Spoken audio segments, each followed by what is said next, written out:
watching a guy who somehow the sex worker slipped in LSD to probably a drink, probably beer, drinking going on, drugs, stuff like that. And he would just watch them have sex, take notes, watch the interactions, what was happening. And then he would instruct the hookers, the sex workers, to have conversations with the men after the sex.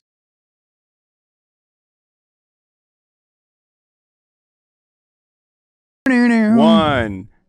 That's the intro of the Oxoro podcast.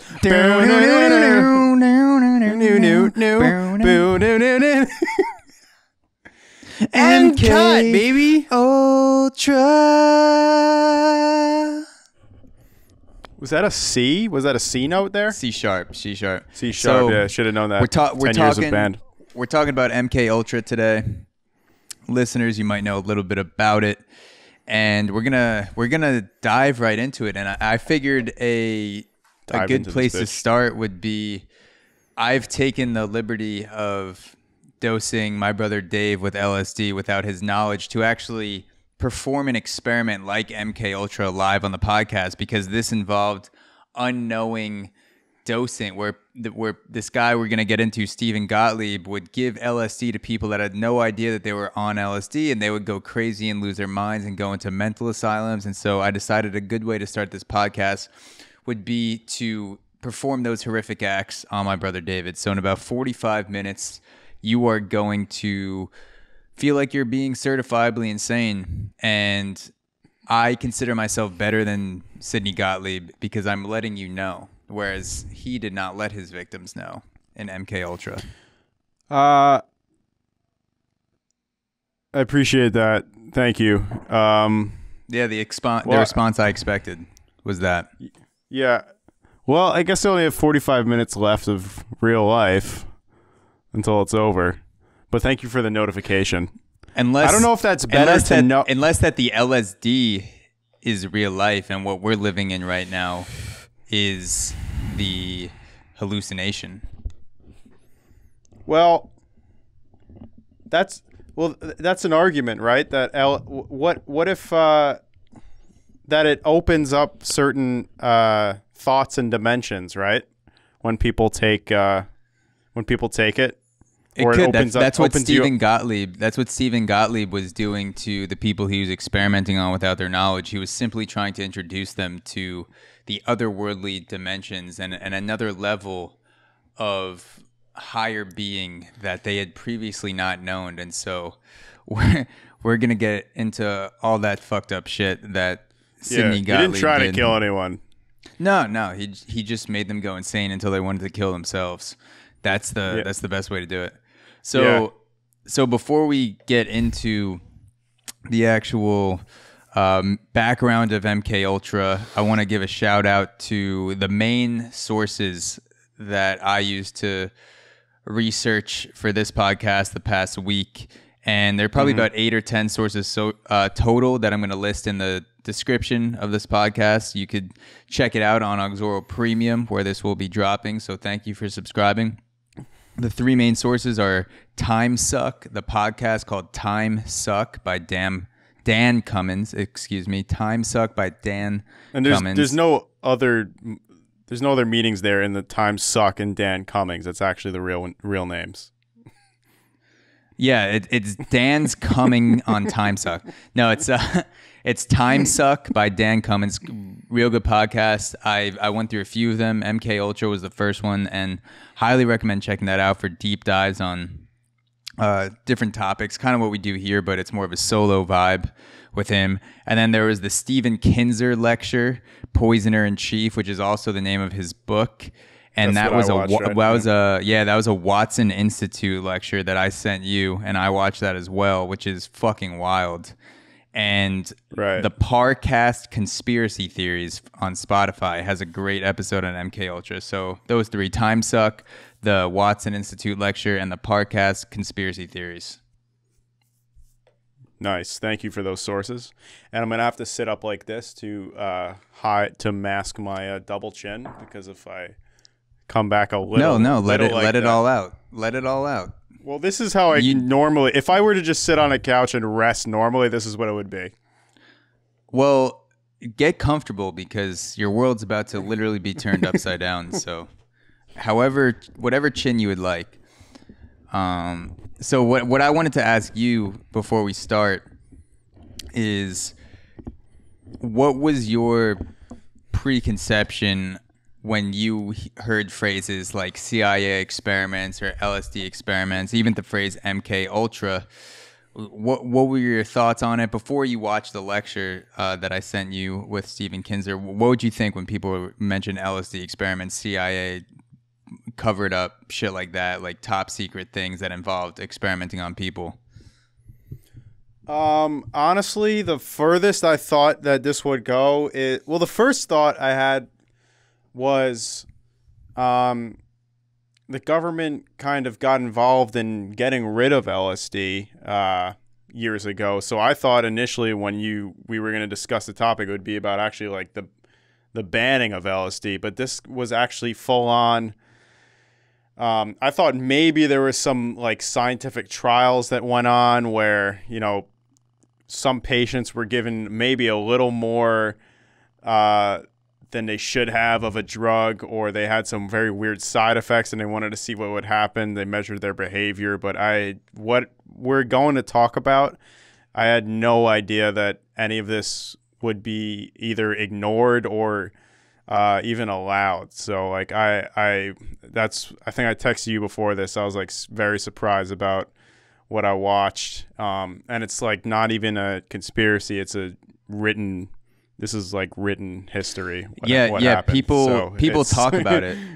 People talk about it like a conspiracy theory, but there's documents out there. There are firsthand accounts of people that were subjects to the experiment. And yeah, this is far from a conspiracy theory. And is this accepted as a theory right now, or is it fact? No, there's evidence. So we'll get into it. There's a lot of things that happened after MK Ultra that made it very hard to get the hard facts. Made it hard to get the hard facts.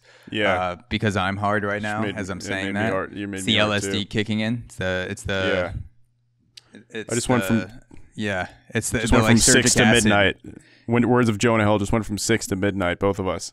Yeah, I went from about 5 to 11 because I'm hanging to the left today. So it shot out to the left a little bit. Okay. But yeah, there's in terms of how real it is, no one really knows because, as we'll get into later, there's a lot of shit that went down at the end of MK Ultra that made it very hard to pin down exactly what happened. But there are documents that leak, their firsthand accounts, people in the CIA, their full investigations. And so here's what MK Ultra was. Here's the broad kind of synopsis of MK Ultra. MK Ultra is a series of top secret illegal experiments conducted by the CIA where subjects were dosed, many of them unknowingly, with mind-altering substances like LSD and mescaline in order to attempt to control the human mind. The goal was to obliterate the mind through psychological and physical torture. So these would often be combined. The LSD sounds like Fear Factor. But yeah, basically, this was a hallucinogenic fear factor that was being run by the CIA. It's like if the CIA had a cable news network. This is the CIA's fear factor. It's just we'll give someone LSD, throw them in a box, and see what happens.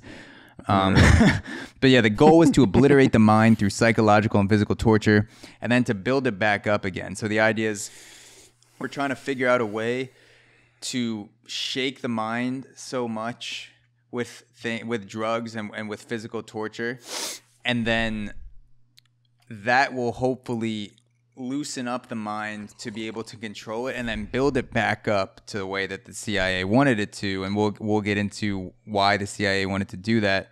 But the main driver behind it was the CIA wanted a truth serum, or some sort of truth substance that would make people act a certain way after being programmed. So the torture, psychological torture, LSD, the dosing unknowingly was all part of a way to break down the brain, shake it the fuck up, and then reprogram you how the CIA wanted to. Yeah.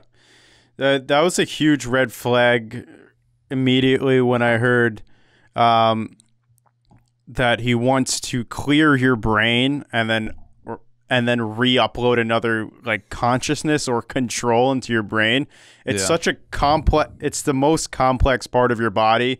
We still don't, 40, 50 years later after this, we still don't even understand it. So to just give a vague term like reinstitute a mind into your brain, I almost knew for sure that he wasn't going to succeed, but like there was a huge lack of guidelines and definitions to what he was going to do. I think it kind of just seemed like, okay, this guy's about to just inject a shit ton of different chemicals and products into bodies, and as we'll see, but that was my first impression. Even if you were able to succeed with modifying someone's brain, shaking it up with LSD, torturing them, basically breaking them down, and then building it up the way that you wanted to, because the CIA wanted to kind of create this perfect spy, this spy character that couldn't be flipped. They wanted to create these kind of Superman agents that would do whatever they say, that wouldn't give up information if they got captured, interrogated. Even if you were able to do that with one person, why would you ever think that you could make something that happens to the brain a repeatable, widespread process? Because when something works for one person with their brain, there are literally trillions of synapses and neurons. It's so hard to repeat something, and even a single process. And when you widen that into completely reprogramming someone, you might succeed once. And the CIA never really did, from what the evidence shows. But what makes you think that you could make this check box process of, okay, gave this person LSD, put them in tortured them for 2 days, dose them for 10 days straight after that, and then we reprogram their mind. It's like they weren't thinking ahead at all. Yeah. I don't know where the views were or regulations on clinical trials back in those days, but now there's so many regulations and steps to even get from experiments on like a mouse and then to move to a human. So he was just starting. Apparently wanted to start on humans first of all, which is like a huge no. And then you got to go clinical trials. You got to go clinical trials first on mice. You got to give mice some LSD, blow their brains up a little bit and see what happens, and then go to the human trials. I would still feel bad for the mice because there's no way to know. Imagine you're just like a mouse in a cage and you're sucking on a water bottle, and all of a sudden it becomes a giant black dildo that's trying to kill you because you're tripping out on LSD. And then which I experienced sober, but that's a very valid experience, and a lot of people do experience that sober. But if you didn't ask for it, it can be it's a very torturous experience. So do you know why? Do you know like kind of what was going on with the Cold War and U.S. versus Russia, why the CIA was so set on trying to find a mind control substance and this truth serum? Like the thinking behind it? I could use a refresher, but I mean, with the spy situation, it makes sense. We were trying to gain information on them without having someone turn themselves over to another country and lose loyalty. So the U.S. had just gotten out of World War II.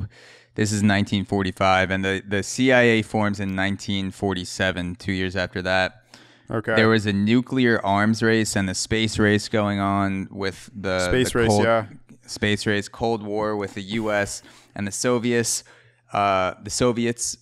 And not a lot of people know, and I had no idea that this was even a thing, but there was a much more secret, top secret, in fact, mind control race going on top of the arms race with nuclear weapons and the space race. So there were rumors that Russia had found a mind control substance. There were rumors that Russia was actually successfully basically brainwashing people and controlling people's minds. And so the CIA apparently found these rumors to be valid. And keep in mind, there was there's obviously no calling or texting, FaceTime, news shit. So like if you heard something from all the way around the world, there weren't as many tools to validate that source. And so the rumors that were going around that Russia had either conquered brainwashing or was getting very close fueled the CIA to say, okay, if Russia's going to have this, then we need to have this too. Just like everything else in the space race, it's basically, or everything else in the Cold War, it's basically like a dick measuring contest where Russia got one thing or the US got one thing, and then the other superpower was trying to figure out how to get there. And a lot of shit going around wasn't true. And so the US and the Soviet Union wanted to control people's minds because it would make this perfect agent, because there were agents from the US in the Soviet Union, and there were also Soviet Union secret agents that infiltrated the US. And so if you could control someone's mind, you could basically place an agent in any other country or any situation. You could tell them exactly what to do. You could kind of take away their fear. You could make them do anything. And then also if they got caught, you could make it so that they wouldn't give up information when they were getting interrogated or tortured or whatever it was. So there was this huge kind of battle within the Cold War, this mind control race that was much less talked about. That was the driving factor for the motivation behind MK Ultra. Okay. So there's kind of like a spy race going on, and they're trying to find a perfect person to infiltrate the other country using these experiments. Yeah, it wasn't. The thing is, there was a clear directive, but a lot of it was just kind of off the cuff, experimenting on people, dosing them. They were definitely after something like a truth serum or any substance that could get someone to tell the truth and then basically break down their mind and reprogram them again. But the thing is, it sounds like it was more Russia. Like there was someone in Russia that was a public figure was one way 6 months ago, and then they saw them again 6 months on TV, and that person was different, and then the US saw that person in the Soviet Union on TV and was like, damn, that person sounds so different. Russia figured out a way to control their minds, and maybe Russia was even spreading their own propaganda saying, yeah, we do have mind control, just because probably they wanted the US to think that they had it. Yeah, exactly. Like you're basically you're fighting a war over words and technological innovation and kind of talking shit to each other and spreading rumors. And there's a lot of psychological warfare too, which is interesting, between the countries,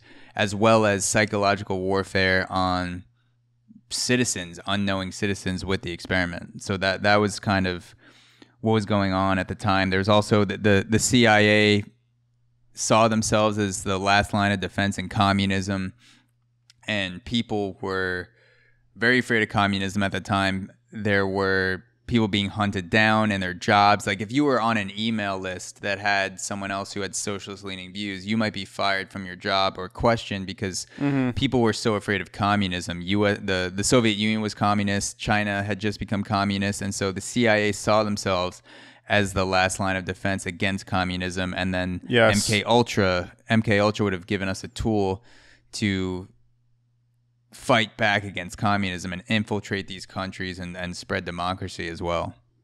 Yeah, in a kind of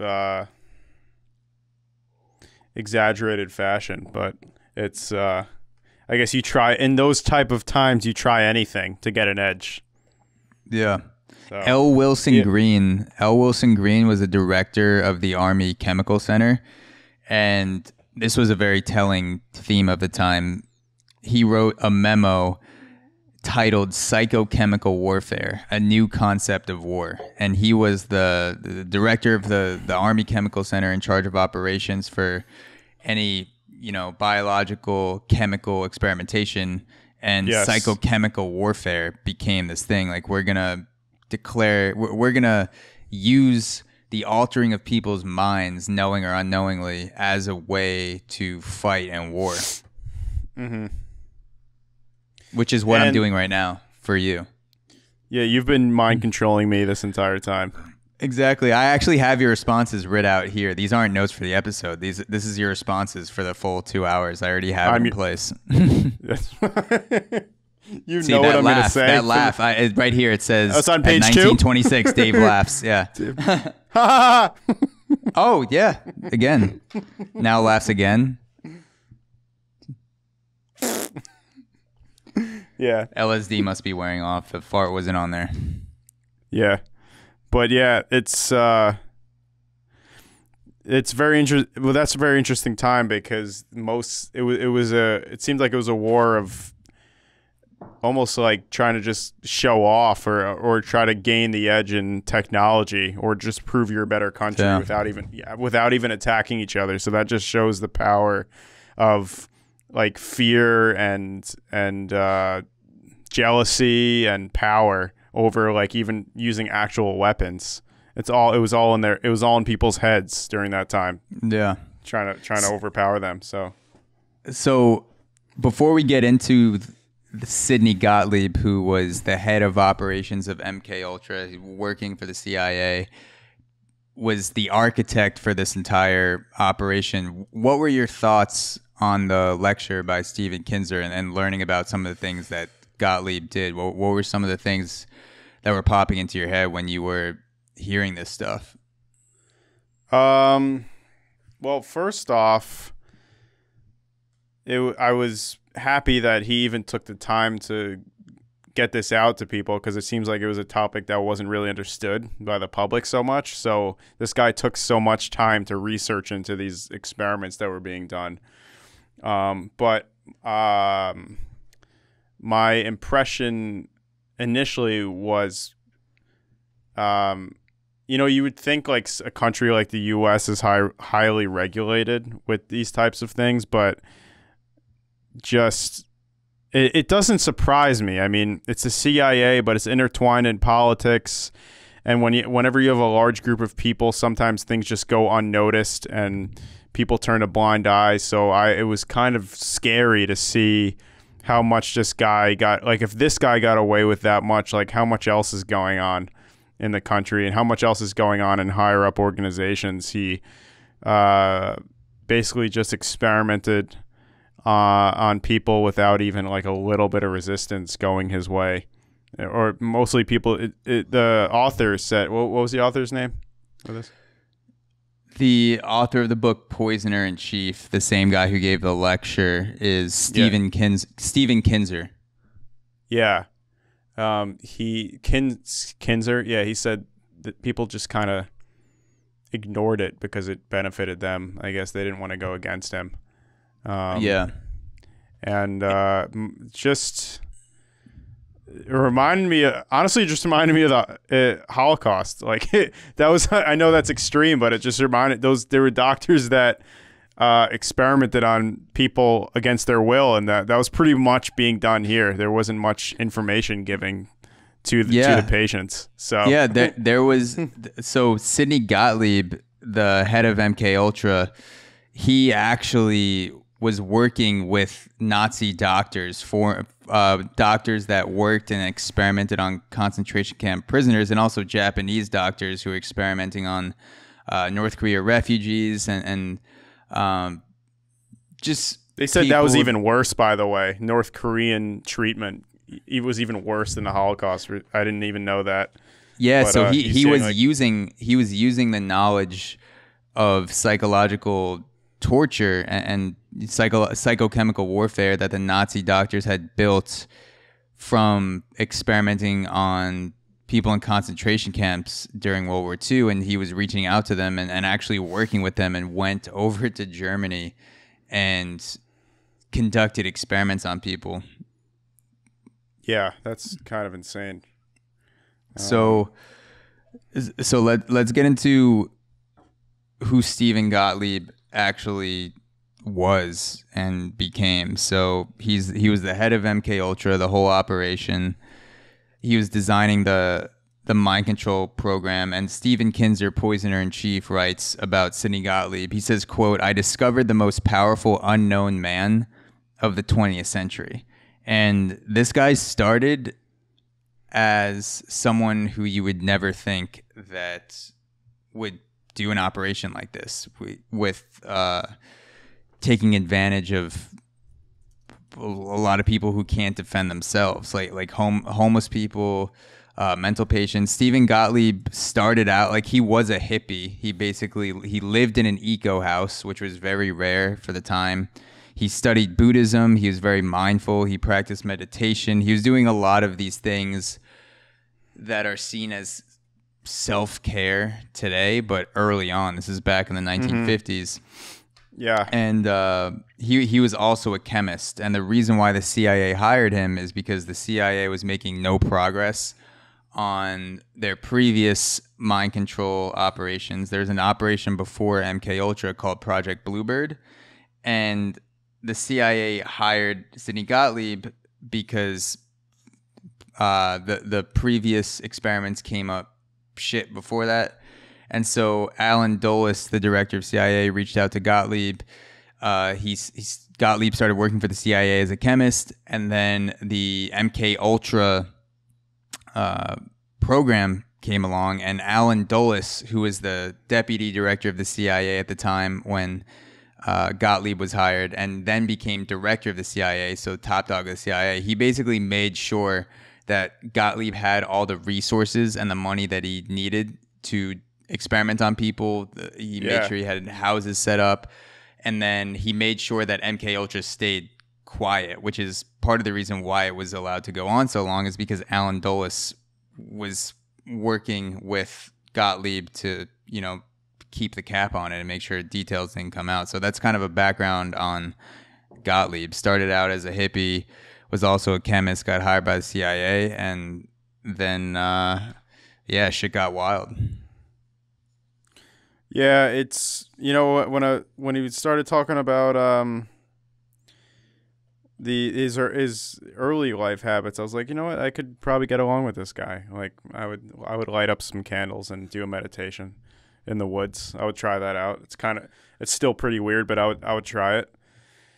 But then he's just, and then, but you kind of had a feeling, all right, this is leading somewhere, because he had such a contrast with how he was earlier in his life and what he became. So I don't know. It seems like this guy had like kind of a, what do you call it? Like an attack of conscience.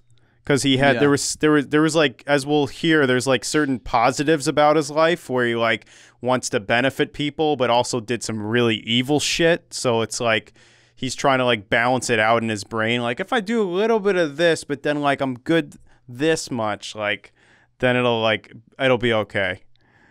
So he was clearly weird. Something, there was like a battle going on in his head. Like I did so much shit. So like, let me fix things a little bit. Maybe there was a battle going on in his head, or maybe he kept that hippie mindset where he was, being mindful, making the world a better place, keeping the planet safe, and in his own fucked up, demented way, he was able to rationalize what he was doing in these experiments without pushing it away. So you can rationalize anything. You could rationalize like eating a clock right now. I could come up with 10 reasons. I'll do it live on the podcast. Yeah. Anything, a clock cocks. We'll eat cocks while we use the clock to time it, and then we'll time suck it like Dan Cummins. Dan Cummins. We'll come back. We'll keep coming back to Dan Cummins. Yeah, Dan's coming. He's coming. It's 5 o'clock somewhere. Right. Dan's coming. But yeah, it did strike me as really weird, and I was trying to figure out what it might be like to be inside the head of a guy. Cummins? Oh yeah. Yeah, inside Dan Cummins. And no, I was wondering what it would be like if he was inside me. More that way, but I was wondering what sort of mental and spiritual and moral gymnastics would you have to do to be okay with what you were doing to these people? Because he didn't start out like this. He came from a pretty chill background, and I'm wondering if he abandoned the hippie mindset or he found a way to rationalize what he was doing to people into that hippie mindset and kind of absorbed it in a fucked up, demented way. Yeah, that could be something cool to dive into right now. Like, how are people find peace in like such terrible things that they do? I think you're actually on the right track. I think he was part of a large organization. So first off, he was like, all right, I'm doing what people kind of want me to do, so it's not really my fault. CIA wants this objective, so I got to do whatever it takes to do that. Yeah. Second thing is he might just want to be like someone that discovers something, like for pride's sake. Like, I discovered the way to initiate to load a mind into someone. Like, you kind of go down in history as that guy.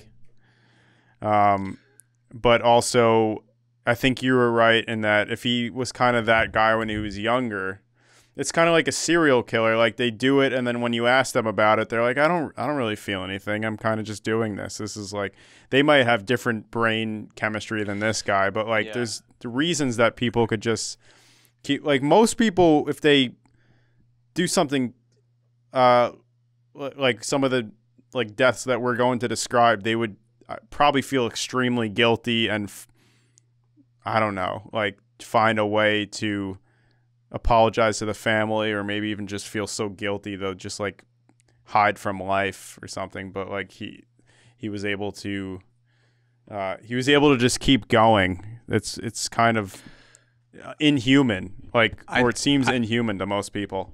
I think he probably had some sort of a power trip or some sort of lust for controlling other people, because it could be that maybe he was convinced that he was going to figure out the way to control people's minds. But then there's also the fact that he was working for the CIA. Most things were top secret. Everything he was working on was top secret, except for a couple people in the CIA that knew what he was doing. Most people in the CIA had no idea. So even if he did figure out a way to control people's minds, he probably would have went to the grave with it, because the CIA wouldn't want to release the formula to other people that could get it, like the Soviets, and just give the formula to the general public. So he must have really, in a sick way, loved what he was doing, because he pretty much knew he was never going to get any recognition for his work, at least in the public eye. Yeah, that's true. In terms of being famous, I guess that's thrown out the window, because no one would have known about this. He just kind of thinks it's like he probably just has some higher cause in his head, like, I'm going to do this and help a lot of people somehow, but he got carried away. Yeah, it's thought processes that I can't understand. I mean, we could try it. We could try doing some of the things he did and see how we feel. We're gonna try. We'll. I mean, I do have some straps in my bed that I use for other reasons, but if you want to get dosed, I'll tie you down and we'll see what happens. Yeah, that's fine. We're related, so I think you would know how to take care of me if I had an issue. Oh yeah, take care is a good word. Like goodbye. Take care. Take care. See you, Zach. You'll send me right to heaven. That's how you know someone just dosed you with LSD. They look at you and they're like, "Take care." Before you even introduce yourself, you're just like, "What?" It's like, "Take care." See you, sir. Peace. It was in your water 30 minutes ago. Have a good flight. Have a good flight. What is this guy talking about? All right, hi, Zach. Why don't you just take a seat right over there? Take care. Yeah. Yeah, exactly. That's exactly what it would sound like. So, like we said before, Gottlieb's first entrance into the psychological experimentation was he recruited Nazi doctors and Japanese doctors to learn what they learned about the experimenting process in World War II.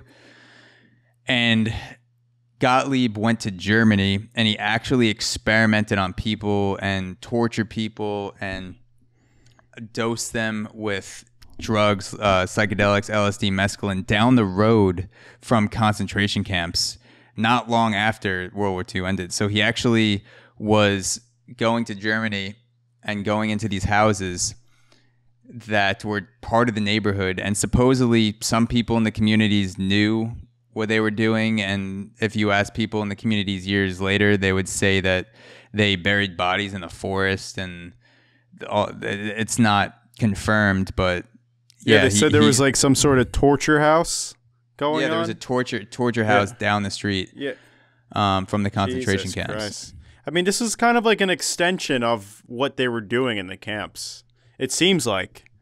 Not like, I mean, he wasn't killing massive amounts of people. That's a huge difference. But the experiments he was doing were similar in severity to the doctors, the Nazi doctors. Yeah, he was leading, he was causing a lot of people's deaths either through the experiment or people going crazy and not being able to even live their lives. That's true. Yeah, I take that back. There were deaths. It wasn't in the millions, but people committed suicide, people went crazy, people weren't able to live fulfilling lives after that. And so Gottlieb's protocol that he eventually developed was this, because we've been talking a lot about experimenting and torturing people, but here's what the protocol that he actually developed. So he would give the subjects, I won't even call them participants, because a lot of these people were forced and a lot of these people didn't know they were being experimented on. So the protocol was that first, Gottlieb would give sedatives to put these people into a coma. He would then shoot them full of barbiturates to get them hyperactive, and then he would give them overdoses of electric shock and strobe light flashes. And while he was doing the electric shocks and strobe light flashes, these people would be in coffin-like sensory deprivation tanks.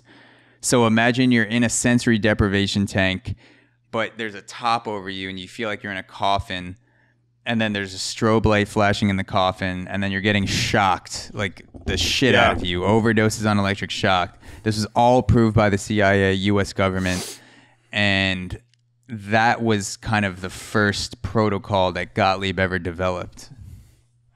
It's fucking insane. That's I hope that's not, if we go to the sensory deprivation bathtub, I hope that's not what happens to us if we sit at one of those. Yeah, definitely don't want that package.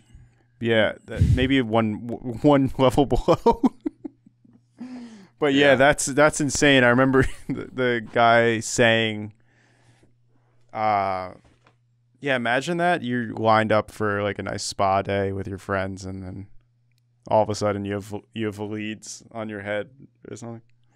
He said, I literally got anxious reading it when I was trying to picture myself in a fucking box, and you have no idea where you are because you're. But I don't know out. if you'd be conscious. I don't know if you would be aware, because he said they were in a coma. He would do it. He would put them in a coma-like state. Well, he would wake. He would wake them back up. So he would give them sedatives first to be in a coma, and then he would shoot them full of barbiturates, which would apparently make them hyperactive, because he wanted the patients to be awake and kind of observe what was happening, what they were saying, what they were doing. And so they were given drugs to wake them up. Shock them. Right? Yeah, and there was no hard science behind this. They were literally just trying to figure out what's gonna basically shock the shit out of the brain. And so they decided, let's put this person in a coma and then wake them up really quick and then shock them, put strobe lights, and then also lock them in a coffin.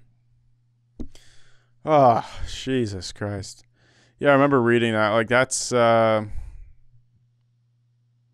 just treating them like just animals, less than animals, without. And I wonder, like you said, they might not even have consent to go into this situation. I think it said he would use. He did a lot of experiments on prisoners, and outside of the U.S., he did experiments on like Korean War people captured in the Korean War, POWs or just people who were exiled, and he would do experiments on them. Yeah, that's what he first started out with. A lot of refugees,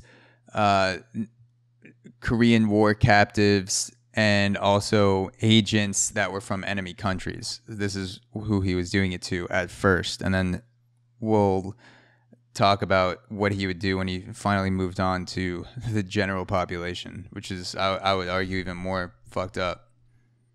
Yeah. Yeah, that's pretty bad. You said he did even worse things to other people eventually. Oh yeah. So Gottlieb, after 18 months of doing experiments, Gottlieb concluded that mind control is a myth. He literally wrote in his notes that mind control is a myth.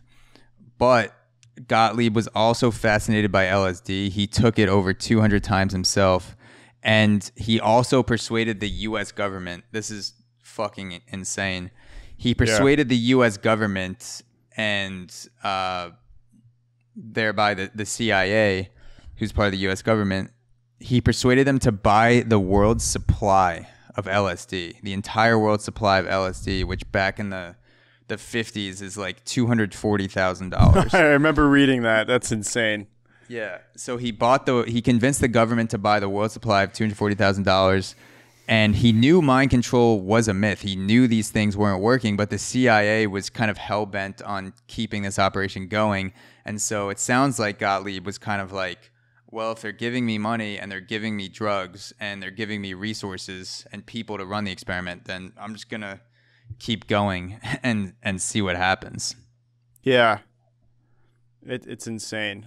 He convinced them single-handedly, right, to buy those drugs and keep the operation moving.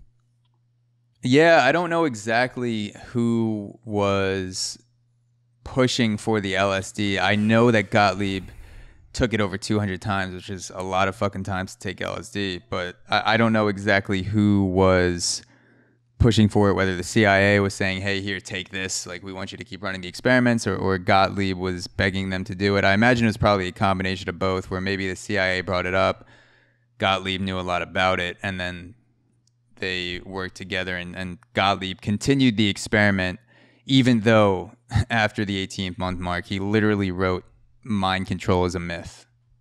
Yeah. Yeah, which it seems like something you don't even have to write, but he wrote it out as a conclusion. No, I write it out 100 times a day, every morning. Mind control is a myth. You journal that in the morning. Mind control is a myth. Mind control is a myth. And then on the last one, you finally believe it. Mind control is a myth. Mind control is a myth. I will have a 12-inch cock. Mind control is a myth. That's likely. But yeah. Well, yeah, if I fold it in half.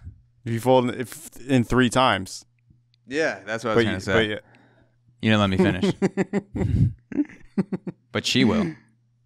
She will. She will, baby. So, once Sidney Gottlieb, Sidney Gottlieb. I was like, Stephen Gottlieb. Doesn't sound right. Once Gottlieb got the LSD, he basically was not dealing, because this part of what he was doing was legal. He was giving LSD out to clinics and hospitals across the U.S. for volunteer experiments, where the clinics would announce, hey, we're giving people LSD, we're watching what happens. And so there were people that knew they were getting dosed with LSD.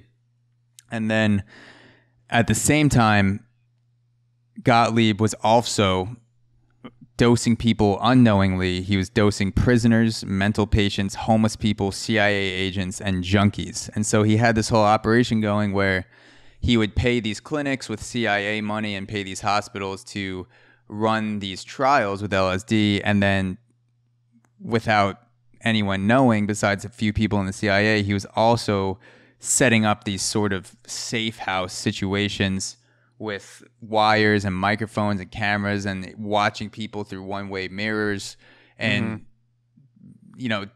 bringing people and like luring homeless people in, luring junkies in with promises of drugs and shelter, whatever, and he would actually train people in the CIA to be able to interact with people and come off as some sort of hippie character that was like, oh, dude, like, let's go back to my place and take drugs, or let's go back to my place and hang out and party. And then they would get dosed with LSD. Jeez. And then Gottlieb and his other colleagues would watch these people and record it. And it was a shit show. Yeah, that was was that part of the Midnight thing? The Midnight operation? Do you remember Operation Midnight Climax.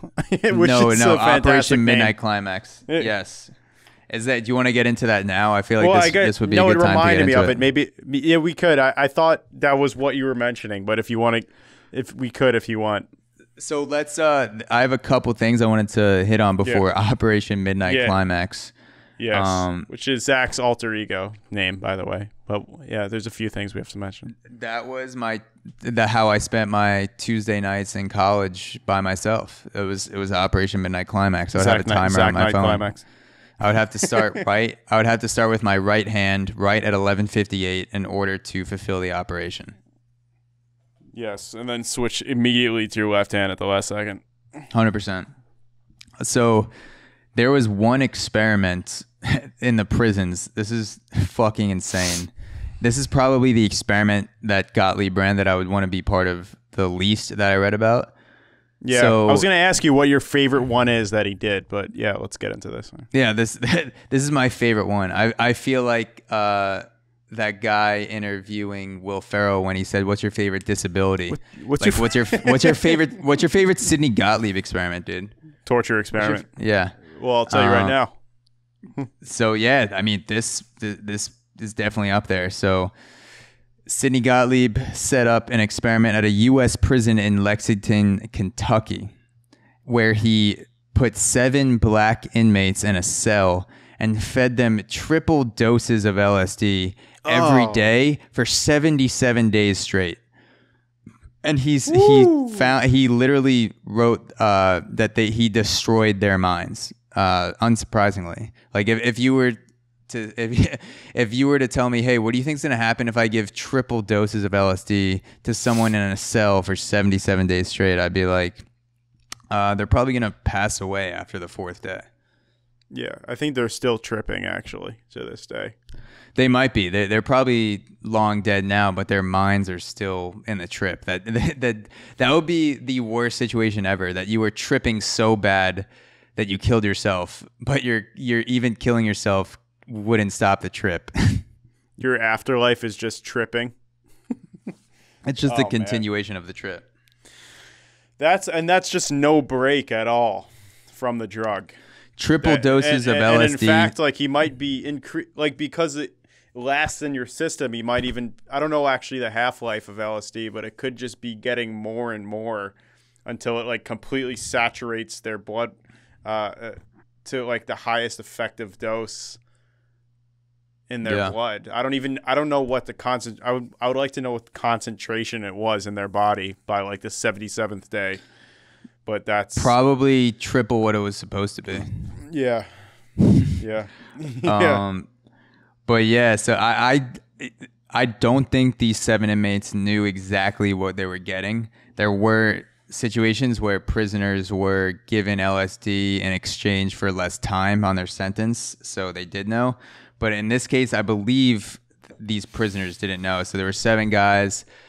They were given a substance and did not know. Like LSD wasn't super popular at the time. It wasn't widely known. And they were given this substance, LSD, every fucking day for 77 days, triple doses. They had to have been literally, like, I'd probably be suicidal. I after like a week, I'd be like, anything would be better than tripping out on LSD. And also, not knowing that you're tripping has to be I would imagine that it makes it 10 times worse. Like wondering, are you actually going insane? Which people already do wonder that during LSD trips. But imagine you're just in your prison cell, or no idea you're a homeless guy walking around, or you're a refugee and some guy fucking doses you at a bar, or doses you in a prison, and you're just like, what the fuck is happening to my mind? Yeah, that's you have no awareness of what's going on. That makes it like 10 times worse. So I can't even imagine being a part of that experiment. Did you ever see? What were you gonna say? No, go ahead. I was gonna say, did you ever see the movie Black Mass with Johnny Depp? No.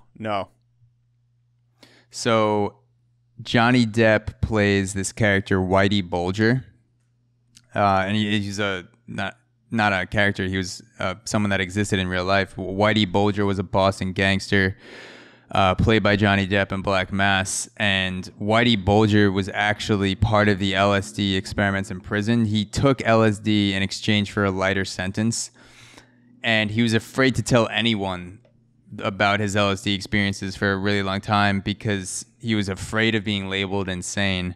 And Whitey Bulger said, quote, I was in prison for committing a crime and feel they've committed a worse crime on me. We experienced horrible periods of living nightmares and even blood coming out of the walls, guys turning into skeletons right in front of me. I saw a camera change into the head of a dog. I felt like I was going insane. Oh my God. Jesus Christ. You get severe hallucinations, right? When you take certain doses of this? Of LSD? Yeah. So yeah, it's a hallucinogenic. So if you take something like a microdose, you're probably not going to trip. You need to take a certain amount to induce hallucinations and induce an LSD trip, which it sounds like Gottlieb was definitely inducing, because he was giving people much more than a single dose of LSD, or what a single dose of LSD would be today. Right. So yeah, they were definitely having like really fucking intense trips. And something that's really important when you take psychedelics is set and setting. And so you want to be in an environment you feel safe. You want to be around people you can trust, and that set and setting, that whole calmness and environment where you feel like whatever you see or whatever you say, you're not gonna, like, nothing bad is gonna happen. That's a really important thing to have during a psychedelic trip.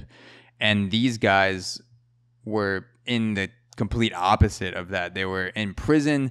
They were in houses that were wired with cameras. They were around scientists that they had no fucking clue who they were. And they were refugees.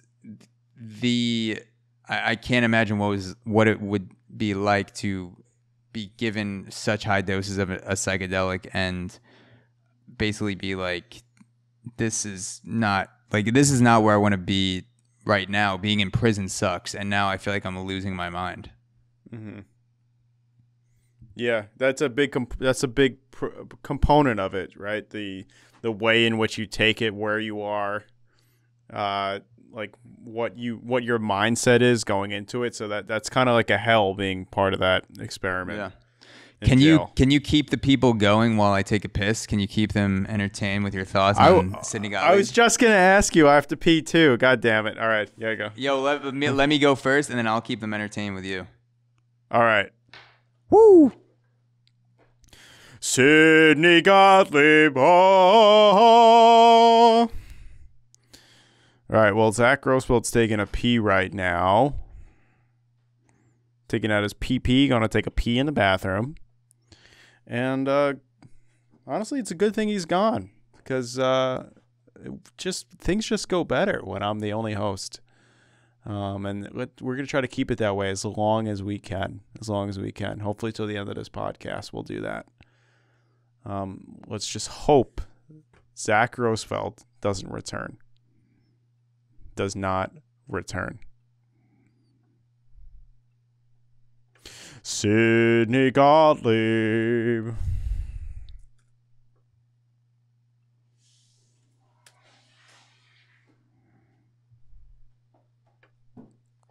Oh no, I think I hear him. And we're back. There he is. You gotta take a piss? Let me go shake my pee-pee a little bit.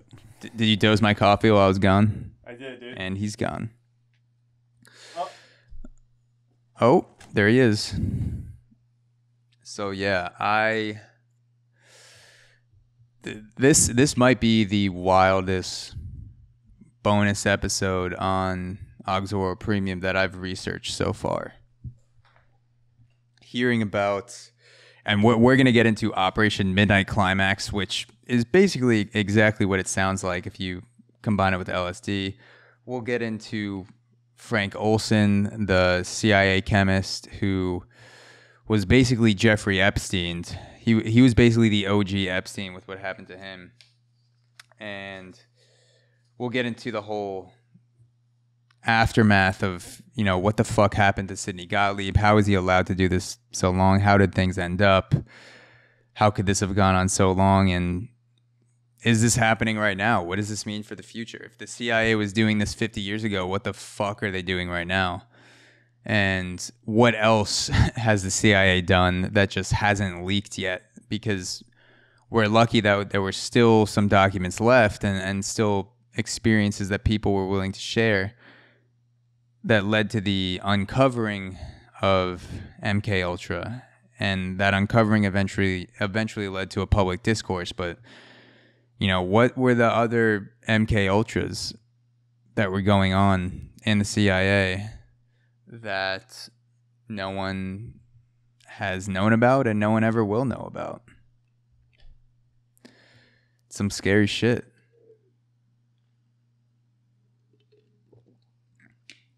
Also, I would like to say that I've never tripped on psychedelics. I've never taken a full dose of psychedelics. I've experimented with microdoses, and when I'm talking about experiences like, tripping and things like that, a lot of this is from hearing my friends talk about it and other sources. So yeah, I wanted to make that clear. And now we're back.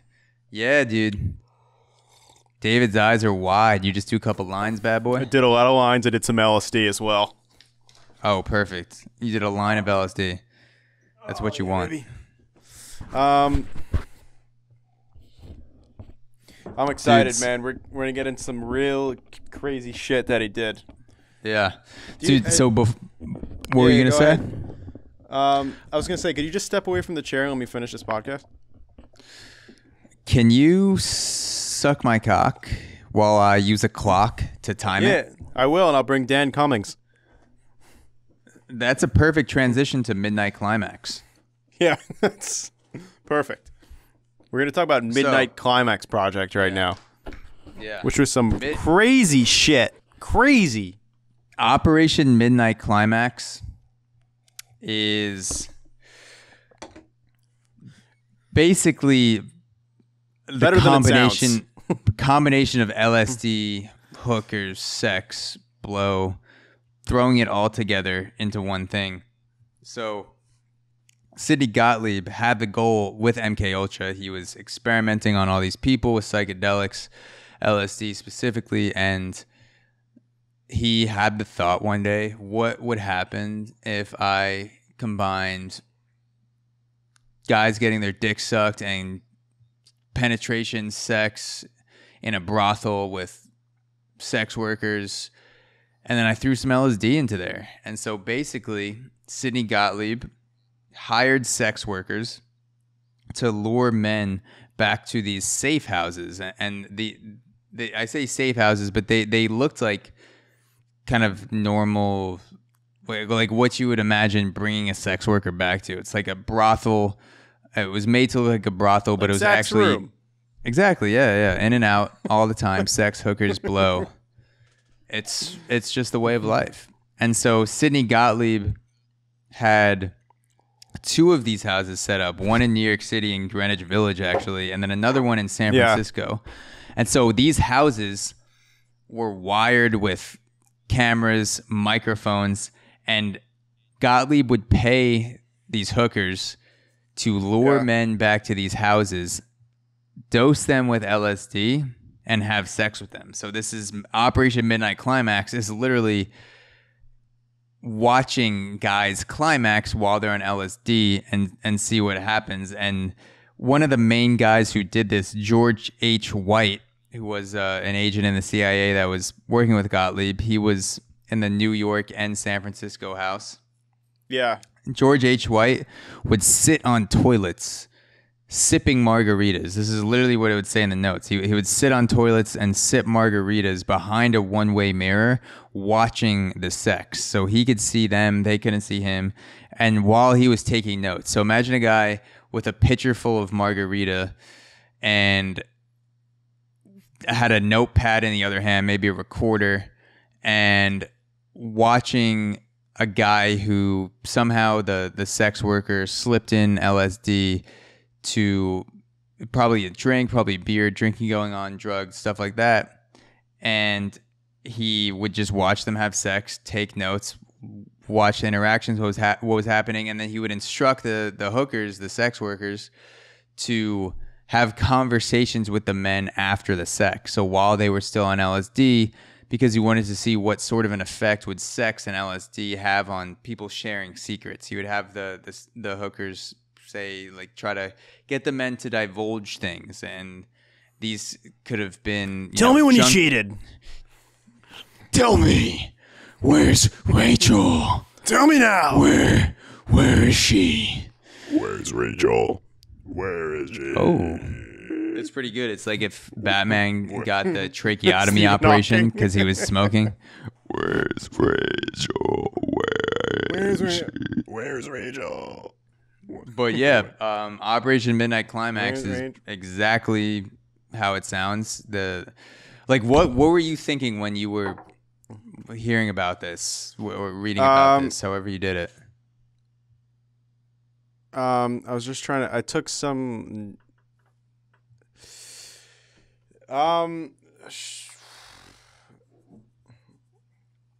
I thought it was actually like he did so many horrific things, and then I feel like this one was kind of just to like fuck with people. Like my girlfriend's sneaking into the apartment to dose me with LSD.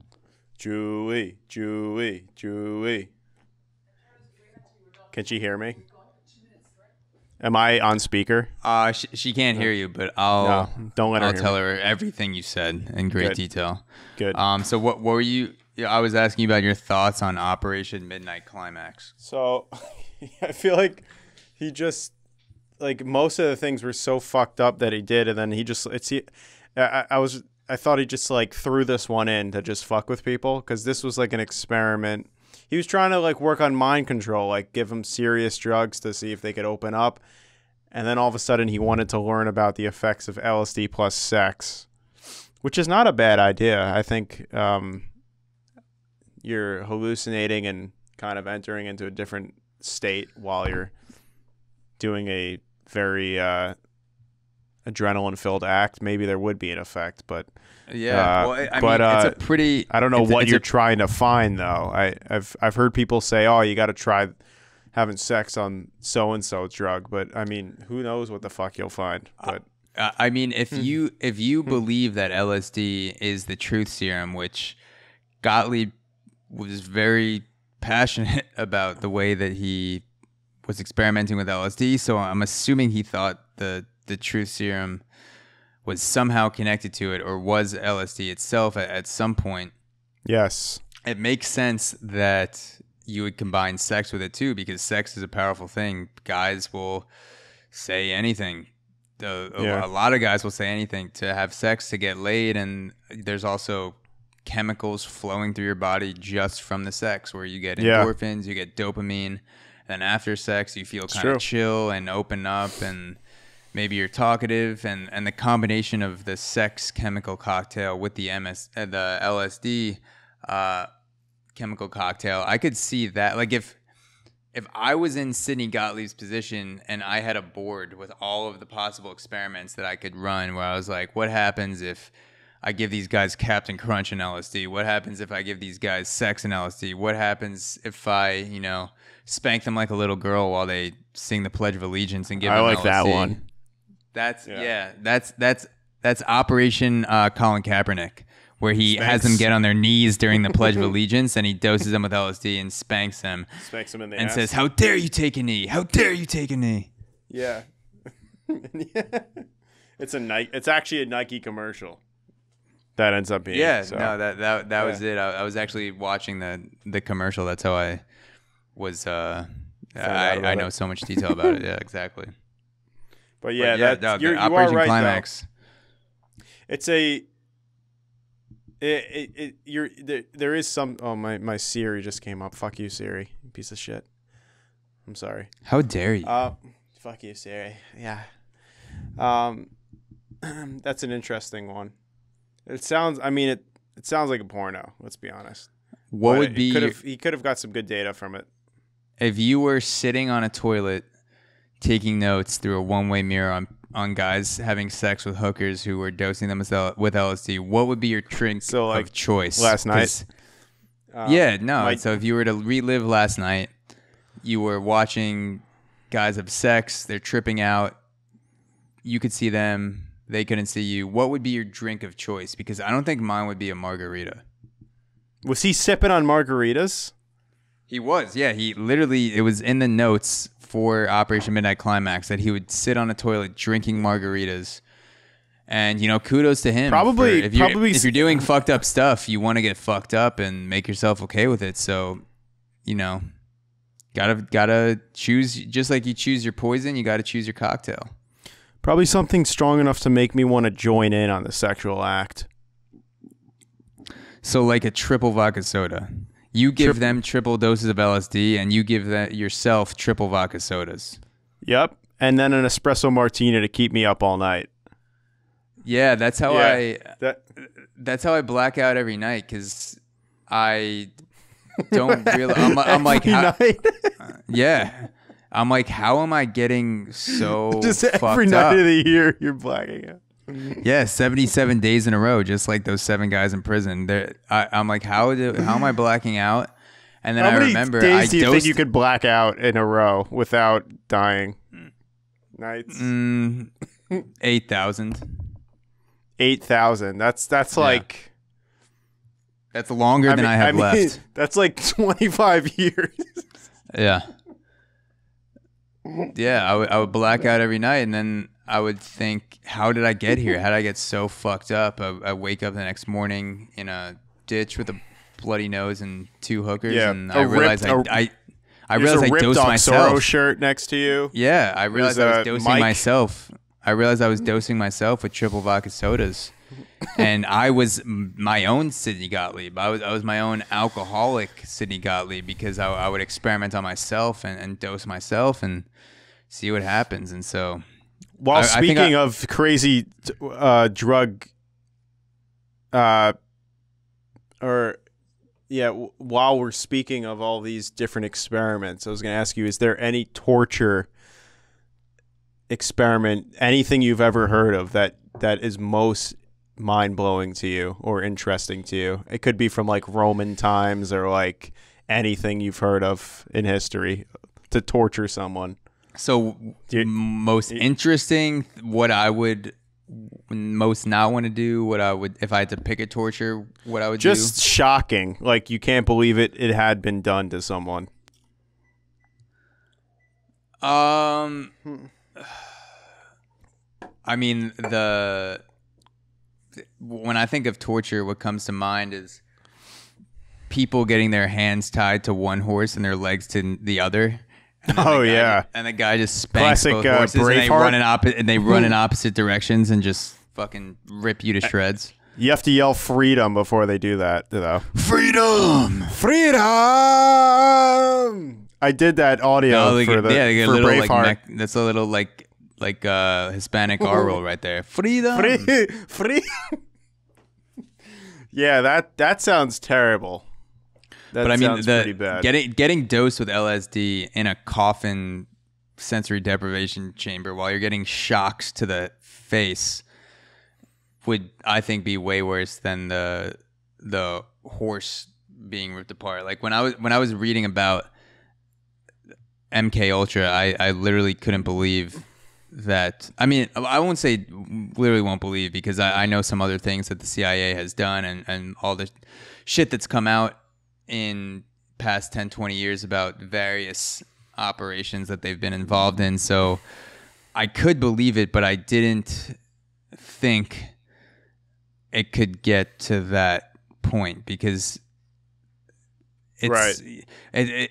I'd rather be dead than go through psychological torture. There's some physical tortures that I would be willing to endure over death, but being triple dose with LSD every day while you're being shocked, while you're being studied, while you're being locked in a box, essentially, I'd just ask them to put a gun in my mouth. Yeah.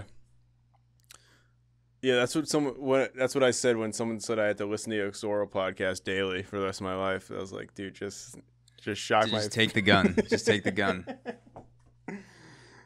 No, that's. Yeah, I was trying to think of another torture, but yeah. What would be your drink of choice? What you never answered. What would be your drink of choice if you were conducting Operation Midnight Climax? Oh, because I said something strong enough. No, I would seriously have an espresso martini. Like that's even. Oh yeah, you did say that. Yeah. No, my I like to. I don't know about you, but I like to find a balance when I go out between a buzz and like a caffeine buzz / alcohol buzz. I don't know what it is. It just feels like the perfect marriage of drinks and keeps me going, but also well, it lets me say hi to a girl. Normally, I would just walk past them and run into a wall and just not be able to say anything, and then just trip over. So you would walk past and then you would walk past them and then run into a wall. So you'd actually accelerate.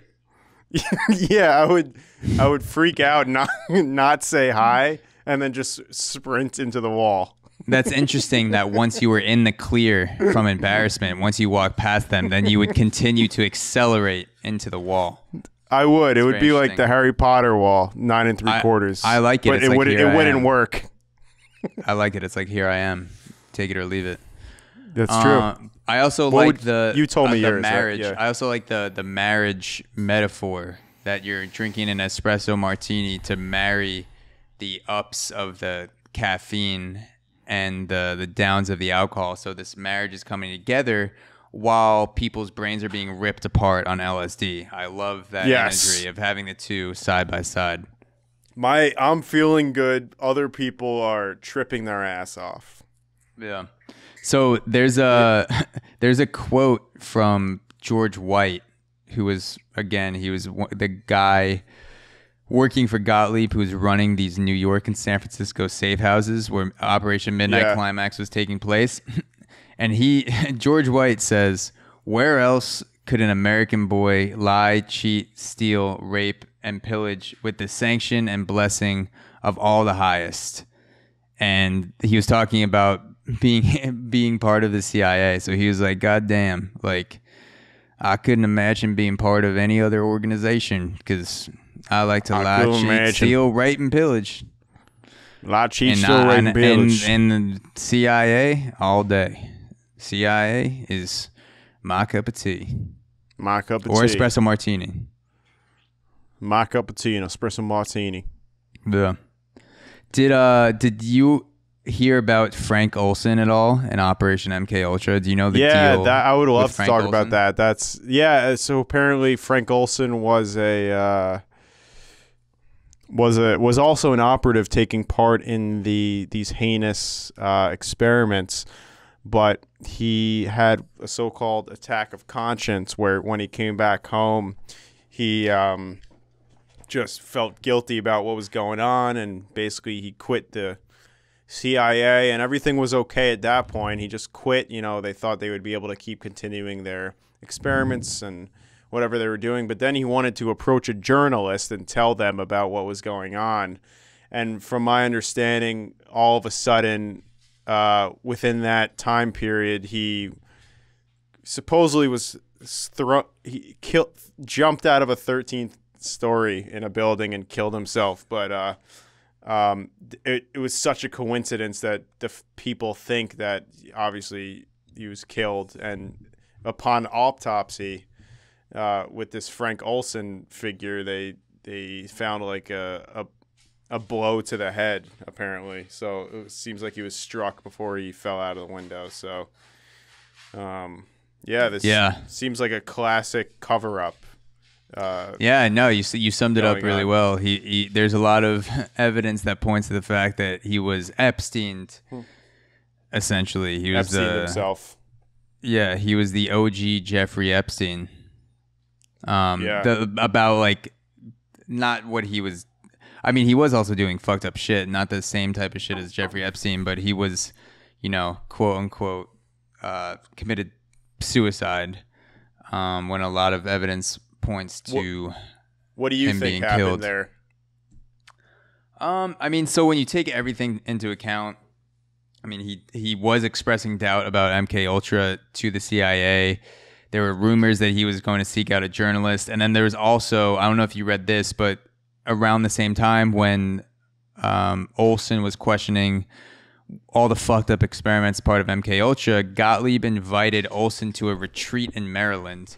And at that retreat, Gottlieb dosed Olson and 8 other, I think it was 8 total CIA agents with LSD unknowingly. They were having dinner at a retreat, and then 45 minutes into dinner, they start to lose their minds and freak out. And Olson took it particularly hard, where he like apparently ran off into the woods and was like, "What the fuck is going on?"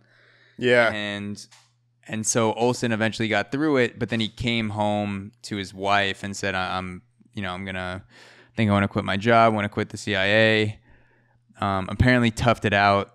And then during that time was when he thought about allegedly seeing a journalist.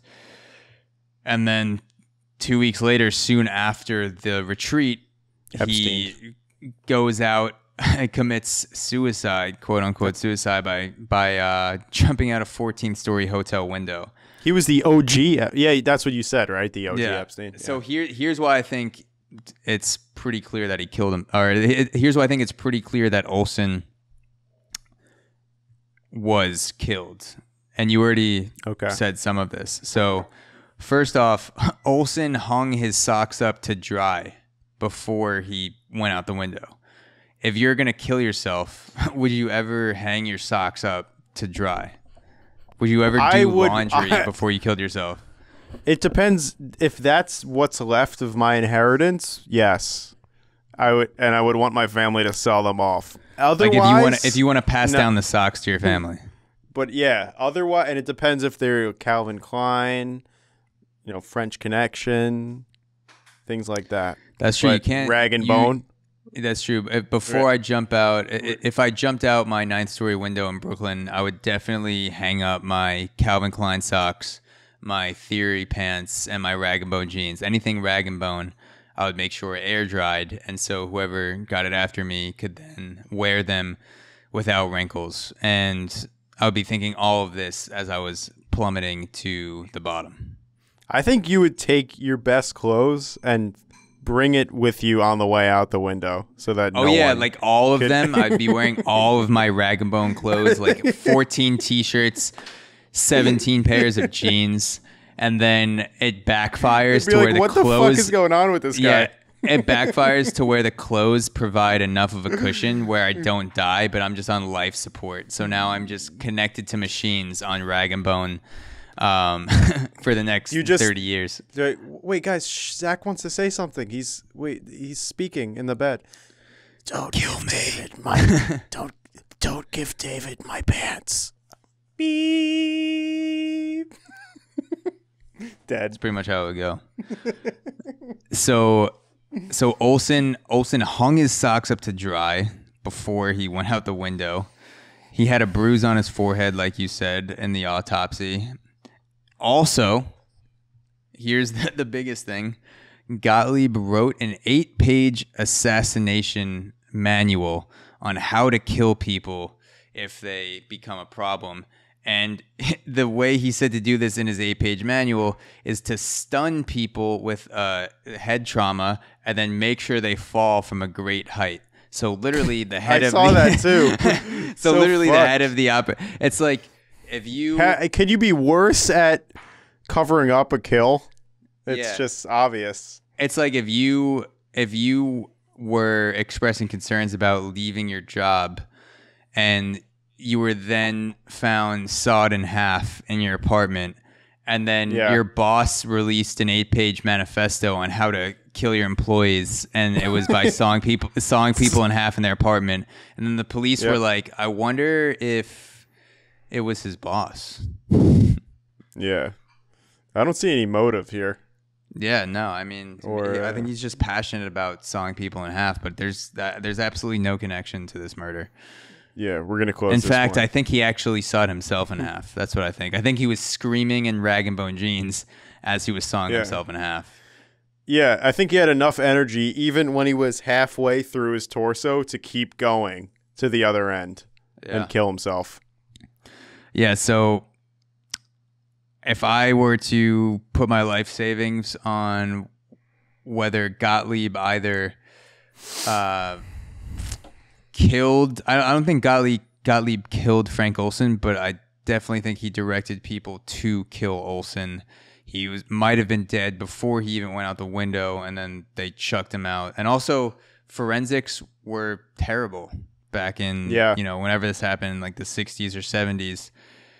There was not a lot of not nearly as much not nearly as many ways to uncover how someone died. There was no DNA evidence. Couldn't see who was in the hotel room before. And also I remember reading something about someone who worked in the hotel apparently heard 2 voices or multiple voices in the room before Frank Olson, but that's also just that's not been confirmed. But the other things, like him having a bruise on his forehead, he was found with socks hanging up to dry, and Gottlieb, his boss, had an 8-page manifesto on how to kill someone with exactly how Gottlieb died, or with exactly how Olson died. Jesus Christ. Yeah. Also, Gerald Ford invited Olson's family to the White House because after Frank Olson died, his family went at the CIA for a long time with lawsuits, and Gerald Ford invited the Olson family to the White House, and as an apology about the death, he said, "We're sorry for the circumstances surrounding Frank's death." Imagine if you died in a shady Olson Epstein situation, and you ask the president of the United States invites your family to talk and get some closure, and the president says to mom and dad, like, yeah, we're sorry about the circumstances surrounding Frank's death. Like, we're not saying we didn't do it, but we're sorry about how it happened. We're sorry that we did it. I apologize. So yeah, that's I'm sorry that we were behind it. That's pretty wild. Go ahead. Go ahead. No, you go ahead. No, you go ahead. I was going to say with the whole conscience thing, it's like you had it in the Holocaust where people were either having to obey their commanders or possibly be killed, maybe get away. There's a chance, but a lot of guys try to flee because they were doing evil things and killing prisoners, killing innocent people. And then you had this guy, Frank Olson, who tried to go against and do some good by releasing what happened with, all these experiments and let the public know how bad this guy was, even at the expense of him or his family. So, like, do you think it would be, you being a podcaster, journalist, like, and you wanting people to know the truth, do you think it would be hard for you, like, let's say you were in Frank Olson's shoes, to like try to divulge some information about his experiments, even if it meant your life or put you in danger? Or like, how would you approach that situation? Yeah, it would depend what it was. It would have to be a situation that I'm extremely passionate about. It would have to be a situation that had a lot of victims, a lot of people having harm done to them, where every day that I stayed silent about it, that, you know, maybe hundreds or thousands of people were dying and being manipulated, being experimented on, something like that. So I would definitely, if it was harming other people, that would definitely be a really big motivation to come forward. Yeah. And then also, it would be easier because I wouldn't have to go to a journalist like Frank Olson, because the media, there were media monopolies back then, and in some ways there still are today, but you're much less at the helm of, you know, whatever it is, like CNN, like one newspaper, Fox News, or New York Times. If you want to get something out, you can record a podcast, or you can write an article and self-publish, and not a lot of people may read it at first, but if it's something wild, then I imagine it would spread organically, and then maybe a bigger publication would pick you up and have you on to talk about it, or even have a guest, maybe like a bigger podcaster has you on to talk about it, which is kind of how I found out about Stephen Kinzer when he was doing the Watson Institute lecture. They had him on to talk about his book Poisoner in Chief. Guys like Joe Rogan have people on all the time to talk about shady shit that's going on, and conspiratorial types of activities. That's not the only thing he talks about by a long shot, but he does give a platform to people that have dedicated large chunks of their lives to being investigative journalists. And if something, I would feel much more protected today because information spreads so rapidly. There's a lot more cameras. Like if someone was to come up to my apartment to kill me, there would at least I would stop them. There would at least be video evidence. I appreciate that. There would at least be video evidence of people coming into the building. People would hear me in other apartments. There's street cameras. There's also, you know, like I have my phone. I can record stuff. So I would feel much more safe. That being said, if someone wanted me to die in the CIA because I released some sort of information, they would probably figure out a way to do it because they, you know, someone got to Jeffrey Epstein in a New York prison being guarded by people with cameras everywhere. He had probably info on what, like, I mean, we don't have to get into this, but like very high up officials and people we know. Or, I mean, people that a lot of people know about. Right. People. Yeah. I mean, he was basically running a pedophile ring with people that, you know, allegedly a lot of billionaires, a lot of politicians, a lot of people were hanging around Jeffrey Epstein to the point where it was suspicious, where like if you are around this guy, you've been on, you know, 25 flights with Jeffrey Epstein, you're hanging out with him, you have to at least know about some of the shit that he's doing and possibly be involved with it and even encouraging him to do it. So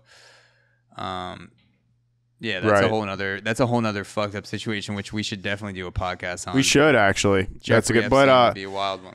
But I can't wait to get killed by the CIA for these two podcasts. They're coming MK after Ultra Julie and Jeffrey next. Epstein. Yeah. Yeah, no, I respect that. It's hard to. Well, if you look at someone like Snowden, right? He had so much information and he's still alive. He's somehow escaped to another country. Supposedly. Or maybe he stayed in America and made people think, or hired a stunt double and made people think he actually left the country. Or someone killed him. Or he has a Zoom background of Europe, but he's actually in like Louisiana. It's a Zoom background of Bali, and he's like, oh my God, guys, like it's so warm here. I'm definitely not in Massachusetts. In Bali. And he's like, oh fuck, I slipped up.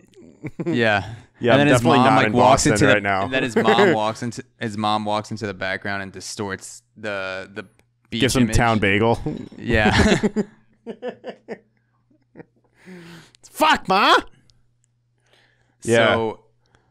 So did you look into anything about the aftermath of MK Ultra? Do you know how it kind of came to a close? And what happened with Sidney Gottlieb? Yeah, kind of. I just remember that I didn't see the end of the video, but Churchill started running camp. Wait, no. Why am I saying Churchill? Was it? No. There was certain. Was it Churchill? No, that sounds wrong. No, this is after. But what were you Yeah, gonna say? So I don't know why I mentioned that. No, but the CIA was, or the government was going. Yeah, that wouldn't make sense. The government was started to go after him in a way. Maybe you can clarify this, but it said that he killed himself somehow eventually. Yeah, so he tried to reconcile what he did by I think he moved with his wife to start doing charity missions. I think it said he was in India working with a leprosy clan, trying to help them out. And then all of a sudden he heard that the government was running an investigation into the CIA about what he did. So he had to come back and speak with people. He went on trial. They weren't really successful in asking him questions because they didn't even know what to ask him. It kind of reminds me of government now trying to ask like Zuckerberg and all these social medias about their technology, but they don't even know what to ask them. They're just saying these random things in trial. So they were probably just like asking him about stuff that they don't even know. But that wasn't a function of the terminology. It's because they probably just didn't know what to ask about, or didn't know information about this guy, Gottlieb. So, well, do you know more? You probably know more about why he killed himself eventually. He just felt really guilty.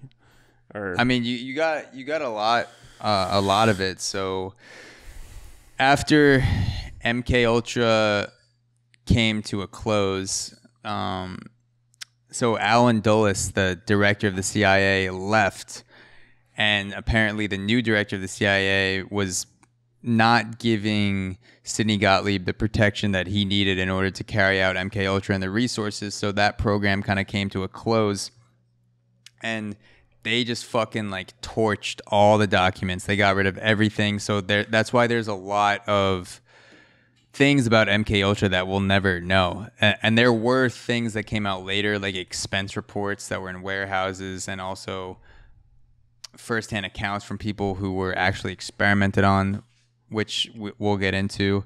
But yeah, so MK Ultra wrapped up. Alan Dulles left the CIA. Sidney Gottlieb felt unprotected. And then before Gottlieb retired from the CIA, he joined the Health Alteration Committee, which is funny because the goal of the Health Alteration Committee was to develop poisons to try to assassinate people, which most of them were world leaders, and they didn't want these poisons to be detectable in an autopsy. So easily visible. Oh yeah. Yes. Right. So Gottlieb had just spent a lot of time dosing people with drugs, and then he was also developing poisons for the CIA in the Health Alteration Committee, where he's like, it's a weird way to put it because you're trying to poison people to death, and it's like, no, we're just altering their health a little bit. They said we're just giving them a protein shake, and maybe there's like some cyanide in there, but whatever. It's like we're just gonna alter their health. That's like sending a special forces unit to like the Middle East and calling them like the consciousness altering committee, because they're gonna blow their heads off. We're just gonna like do something to their livelihood and it's like make sure they never speak again. It's like calling anal sex with a 6'10" black guy rectum alteration. It's like your asshole's not going to be torn in half. It's just going to be altered slightly. I could tell you firsthand your rectum is altered, and the shape of it changes significantly. Is that why I can't see the lower half of your body? It's not because you're sitting down. It's because it actually just fell off. I'm a paraplegic. I've been in a wheelchair ever since I invited my friend over to perform that act. Perfect. Tell Miguel I said what's up. But he rolls his R's real good. Miguel, he's hitting it. Miguel, get out! I said I'm on the phone with Zach. Yeah, but they said one of the drugs was a cigar filled with botulinum, which paralyzes you, and they tried. Do you remember that? They put it in Fidel Castro's cigars, but he never opened it. Yeah, they had what a badass operation. Yeah, there was literally an operation that Gottlieb was part of where he was developing poison to kill Fidel Castro, and he had this cigar with botulinum. I forget exactly what it does, but essentially he would just it would basically have to touch his lips and he would die. It fucks up your nerve functions. Yeah, and then also this was the craziest one. Gottlieb built a wetsuit for Fidel Castro that had a deadly fungus on the inside that would eat away his skin. So he knew that Fidel Castro liked to go diving, and he made this suit for him where he would put it on, and then this fungus would get on him, and then over time it would just eat away his skin. And apparently that was also made to look like something you could just catch, or it wouldn't be clear in the autopsy that someone killed you, because people would be like, how the fuck would you, someone just slipped this inside a wetsuit? But there was this active campaign to try to assassinate Fidel Castro through the means of undetectable poison, which it never happened that way, but it was something that Gottlieb was putting a lot of his time into. Would you rather be paralyzed by botulinum and not able to breathe, or a fungus eats your skin? I would choose fungus eat my skin, because I think it would tickle at first, and then it would become extremely painful. Yeah. This is pretty good.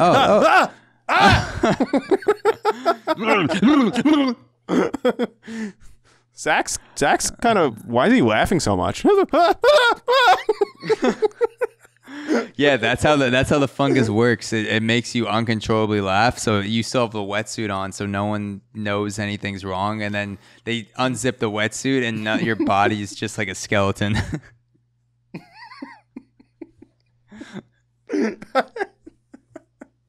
I would do the botulinum because I want people that wouldn't fuck my skin up, and yeah, I kind of want people to see how good my skin is across my body. I moisturize a lot, so 100%. Yeah. So Gottlieb was doing the health alteration committee. He retired from the CIA once Dulles left. They shredded everything, and then, like you said, he went to India to treat leprosy patients. And he also got his speech therapy degree so he could help children through stutters like he had. Is his name Mike Grossfeld? Exactly, yeah. It's Dad. And people described Gottlieb as an ideal citizen. So wow, it seems like he was, in the last couple decades, whatever it was of his life, he was feeling extremely guilty, as he should, for literally fucking hundreds, maybe even thousands of people's minds up through experimenting with them on LSD without their permission, without their knowledge. And then it's like, he's like, all right, fuck, what do I have to do to get into heaven? And he's like, all right, I'm just going to treat leprosy patients and teach kids how not to have a stutter, and hopefully I'll be all good. And I'll get into heaven. Yeah. Pretty much. I don't know if that's how it works. Maybe it does work that way. Maybe it's the last thing you do before you die. Maybe that's how it works. If Hitler actually said a compliment to someone right before he died, then he was good.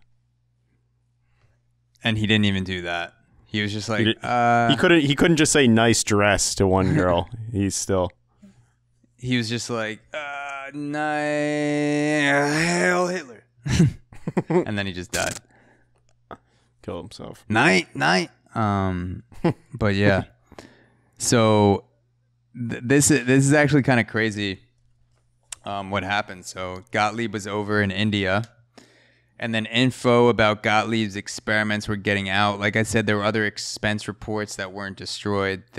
People that were experimented on but didn't realize it at the time. And then there was a church committee. It was called the Church Committee, came in and questioned Gottlieb, and these interview sessions, these interrogation sessions were released. They were made public, and then people were hearing what Gottlieb was talking about and then realizing, oh fuck, that happened to me. I went crazy that one night when I went to a bar. I had a drink and then I was losing my fucking mind, and I've never been the same since. And so there was one case that was eventually brought against Gottlieb from the family of Stanley Glickman. So Stanley Glickman's sister saw Gottlieb's testimony in the church committee, and then she realized, oh shit, this is exactly what happened to my brother. And then they filed a lawsuit, as anyone would in that situation, against Gottlieb. And Gottlieb died right before the case opened, and he was going to have to testify. He was going to have to go to trial. And there's a theory, or I guess speculation, that Gottlieb killed himself because he spent so much time developing poisons that were undetectable that he easily could have killed himself without anything showing up in the autopsy. So he died right before the trial. A lot of people think he killed himself. Also, Seymour Hersh is the journalist who exposed the CIA misconduct in the New York Times. And then the family of Olson, Frank Olson, actually reached out to Seymour Hersh to tell Hersh about the non-consensual LSD experiments that were going on. So Hersh had written this whole expose in the New York Times. Frank Olson's family saw it and were like, oh fuck, we need to tell him about what happened to Frank. And so Seymour Hersh was also very instrumental in exposing MK Ultra and exposing the CIA as a journalist. Mm-hmm. Frank's family kept going after them, right? Sister kept even after Frank died, the sister kept going after. I think it was Frank's whole family, it sounds like, but Stanley Glickman's sister. Stanley Glickman was another guy who realized that he was experimented on. I think he was dosed in a bar or something, and then his life was basically falling apart. And his sister realized, oh shit, this is what happened to my brother, and they also sued Gottlieb. And then Gottlieb died, maybe killed himself, who knows. He would have been able to do it for sure, and never went to trial. And a lot of the things that happened in MK Ultra will never be revealed because they torched almost all the documents. And whenever people, sorry, I just wanted to say one more thing. Whenever people are questioning the CIA, they're obviously being coached really well to say things like, I don't remember, or I don't recall, and give these non-answers to every single question. And so people in the CIA also have not been forthcoming either, which, if I was them, I wouldn't either, because I know my life's on the line, and I just spent my whole life committing atrocities against people that were just everyday Americans and everyday citizens. Yeah, that's an incentive to keep quiet. But what I was saying is, it's hard to, even with all regulations and all the advances we've made, it's hard to, that's why some people find it hard to believe governing bodies when something like this can happen in such a prominent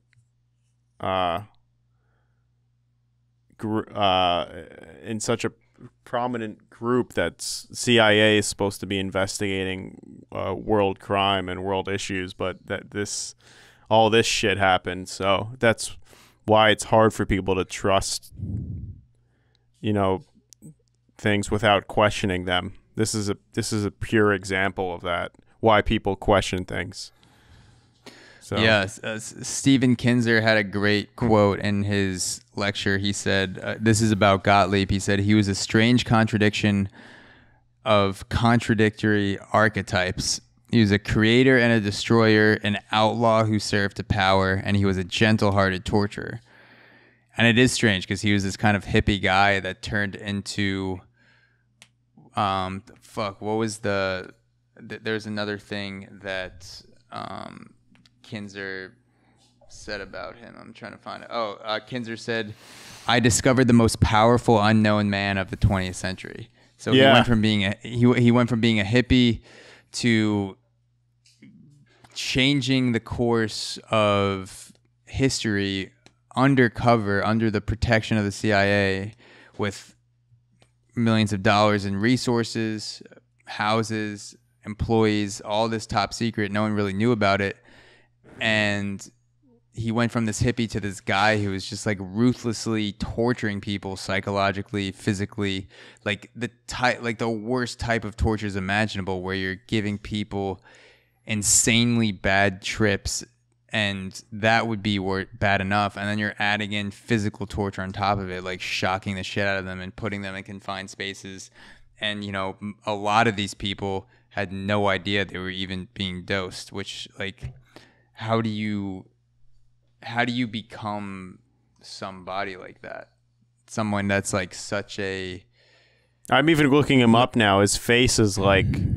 He just kind of looks like a scientist. Like, he's kind of got like a trustworthy face. Someone you could believe. Like, you would never think he would run these type of experiments on people. Maybe that let him get closer to people. Maybe he had like a trusting demeanor, and it was able to bring him closer and do these things, atrocities. Yeah, I think a lot of it points to the ability of humans to compartmentalize the different things that we do and the different things that we believe.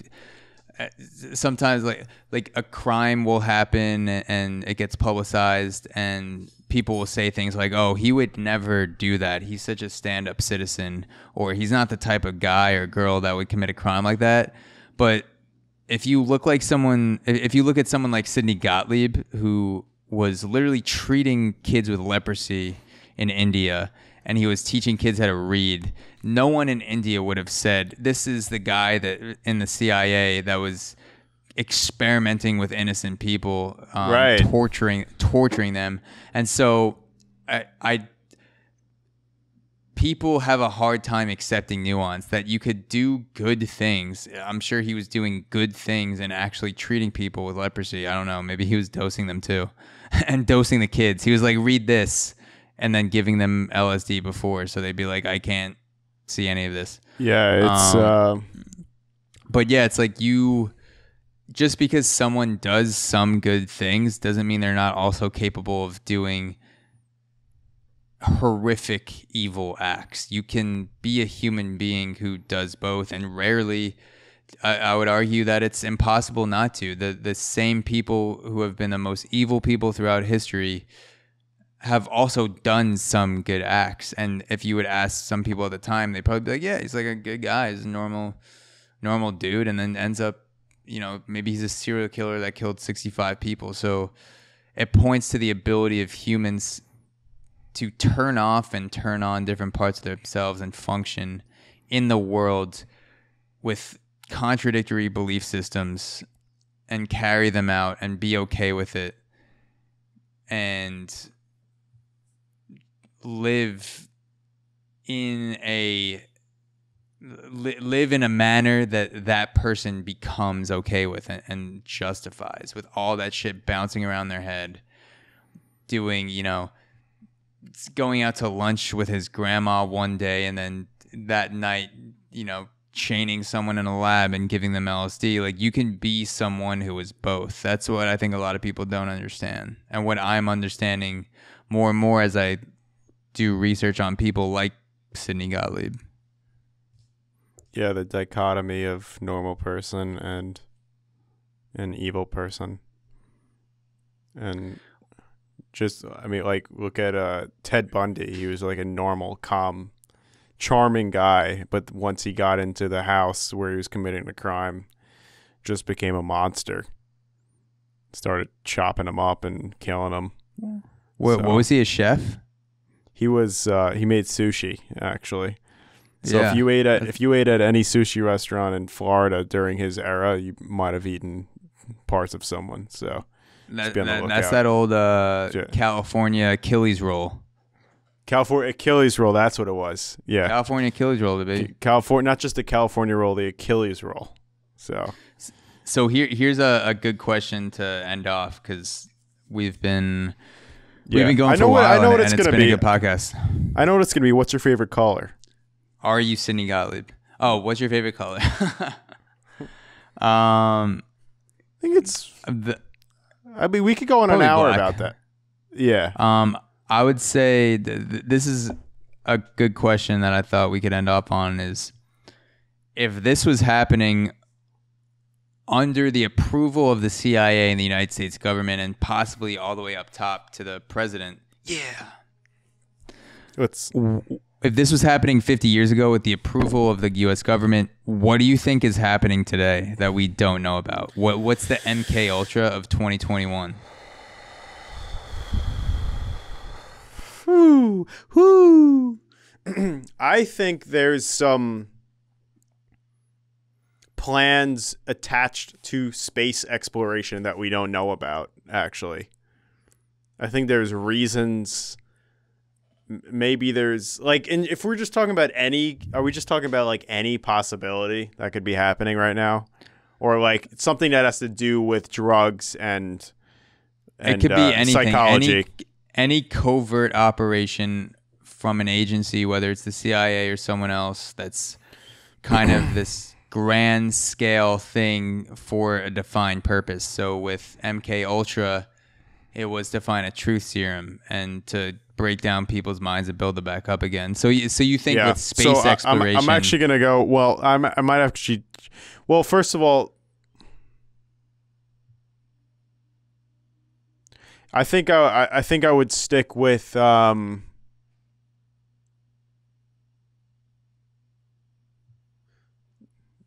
trying to think. There's so many advancements right now, but I was actually thinking the space thing. I was thinking is there another reason we're going?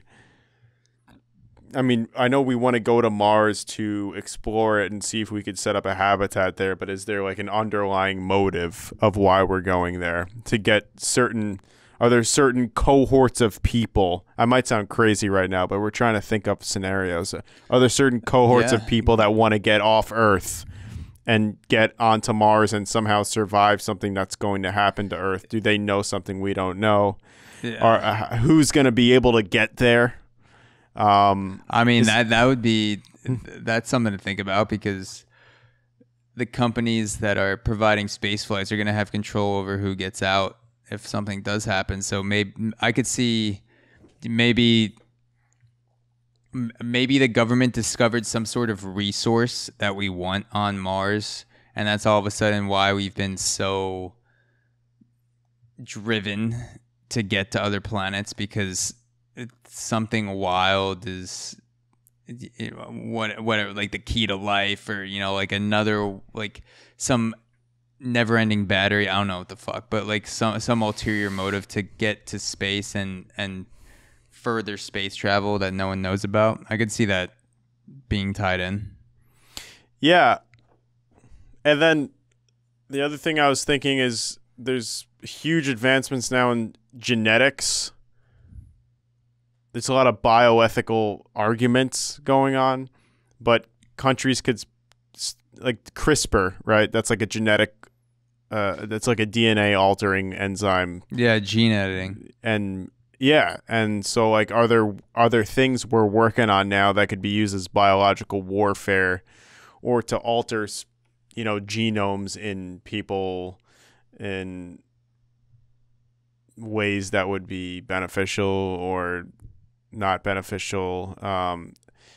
There's just too many, as genetics gets more advanced and advanced, there's so many things we're gonna there's what do you call it? There's the and there's going to be like an end point. Like we're going to have to ask ourselves, we're going to have to halt ourselves and ask ourselves, like, can we move forward with how far we're advancing with genetics, because we might be able to do so much. I mean, I'm getting carried away, but like, I like it. You got to think crazy to get crazy. Yeah. I think the Jeffrey Epstein pedophile ring, I'm far from alone in saying this, but it's going to, as more things come out about it, goes way deeper.